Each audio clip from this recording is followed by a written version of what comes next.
And off to church he goes, a newborn seeking divine consent to lick the blood from the soft and pointy crown. Who are you? Make yourself known. Newborn, you reek of guilt and pointless compassion. Shed your skin, forget your old weaker self. What do you want from me?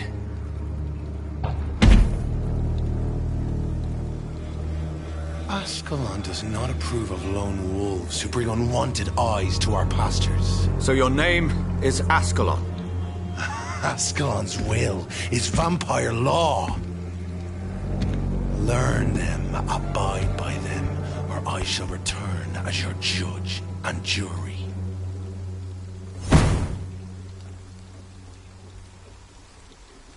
These immortals try my patience with their plans and unsolicited counsel.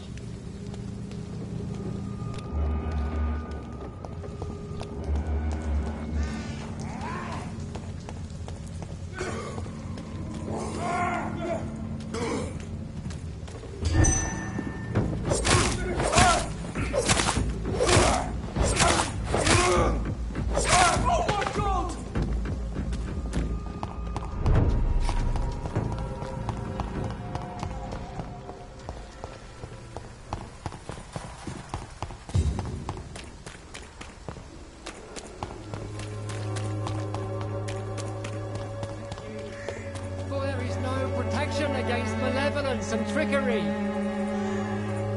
Good evening, Mr. Whitaker. It's Father Whitaker, my son. So, are you still lost in your rational delusions?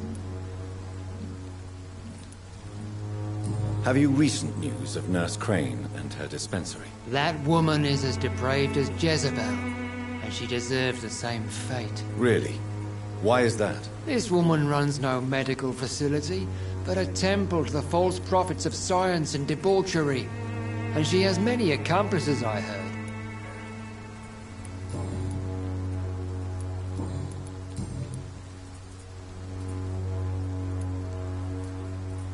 Why did you send Samuel to the cemetery, Tobias? What did you see there? I sent him on a vision. A dream of a dreadful and laughing queen covered with blood, sleeping with the dead and feeding on the fear of the dying. A laughing queen dressed in blood. Tell me more. This epidemic is her feast, the announcement of her return. Against her, science is no more than a child's toy. But who is she? She is the mother of harlots and abomination of the earth. She is Babylon, drunk on the blood of the saints.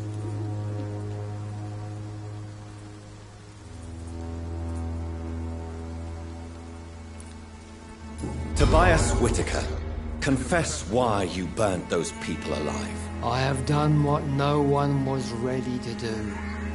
I will smite the flesh of the unclean to protect the righteous.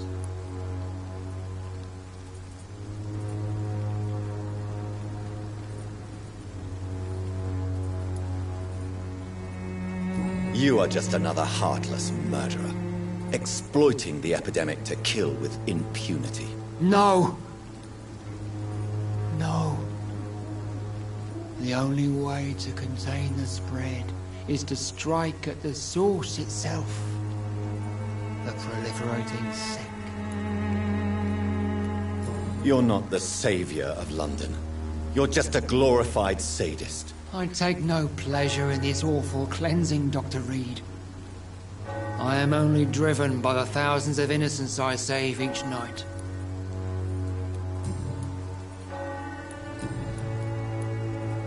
I have found Samuel, your disciple. I am afraid I have bad news. I already expected the worst. He should already have come back. He is dead, isn't he? Yes, he is now. The epidemic took him. Samuel steadily made donations to our cause. He would have rewarded you himself if you'd found me in that awful cemetery. Please accept this money.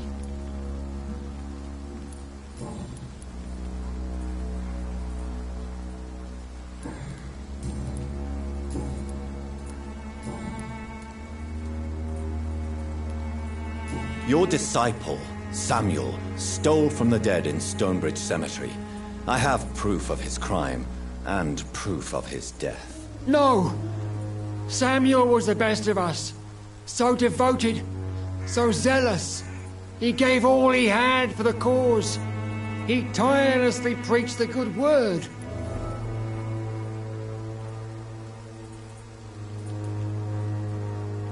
He defiled the dead with his petty thefts. That's how he financed your misguided crusade. Think what you will. When this city is saved, he will be praised for his devoted fortitude. He walked boldly into the mouth of abomination. Your precious Samuel used you. He was an immoral crook.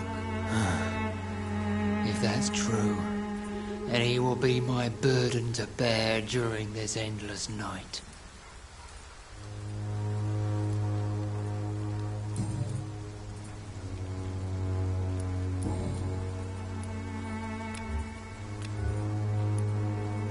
I have heard enough for tonight. Goodbye.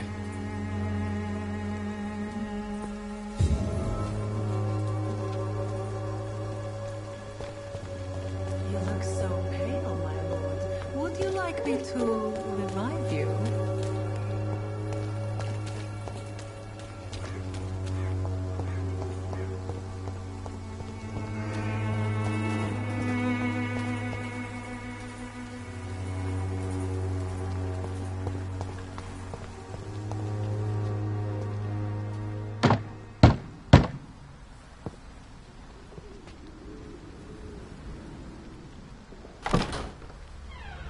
Yes? What is it that you want? I'm sorry to disturb you at such a late hour. No worries, my son. I'm still quite awake, having just returned from a funeral. Yes, I know. I've forgotten what I wanted. I don't know.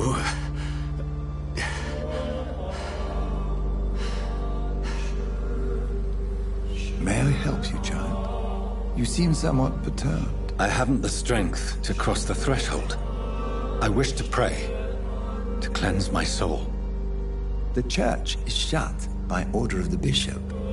But I'm still the vicar of St. Mary's, if that is any use to you, my son.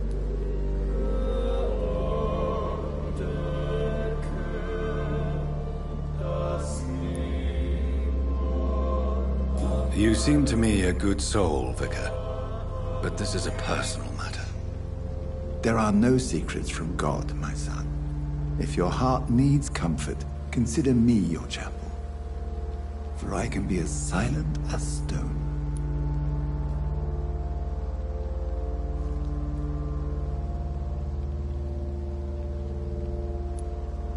I've words for one departed.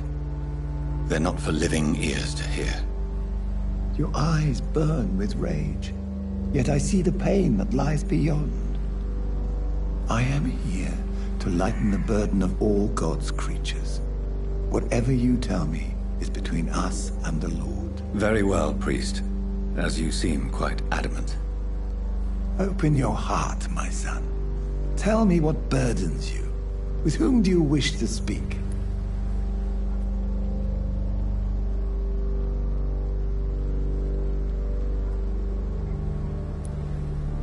She was my sister. You seem so troubled by the loss of this girl. What happened to her?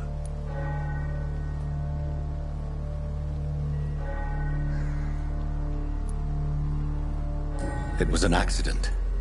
A terrible, terrible accident. I see. And how are you feeling, my son?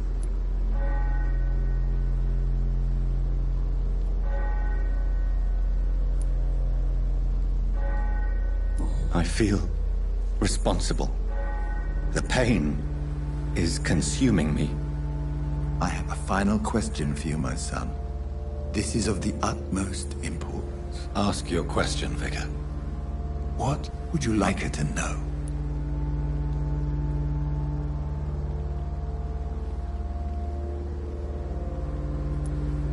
I killed you. There's no excuse. My dear Mary. Forgive me. You have been heard, my son, and your burden will lighten if your words are sincere. Go in peace now, and live your life in the way she would have wanted.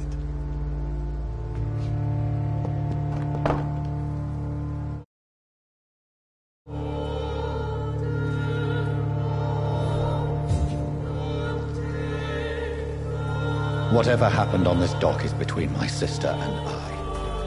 It does not concern God at all.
I order you.